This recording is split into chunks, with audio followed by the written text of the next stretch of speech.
You could say we were really high when we spoke about Kogo.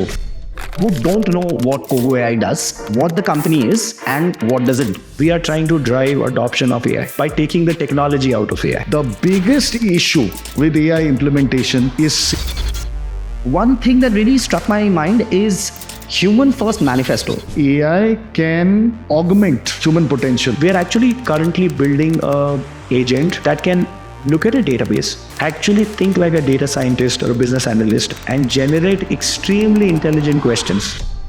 Which industries will be the first ones to be hit with AI, where job losses will happen the most? AI will affect 40% of all jobs in the future. I expect there to be significant impact on jobs, but exactly what that impact looks like is very difficult to predict. It's not so much about industry, but if the process is clearly mapped, it will be the first stop for AI implementation. People who know how to use AI will take jobs from people who don't know how to use AI.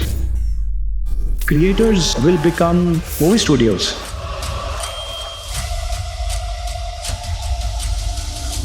Are you ready? Because now they don't need huge production crews to create a movie. Tell us a little about the work that you guys are doing with the Indian Army. The Indian Army is really investing heavily in AI. It's a kind of project that has never been done before.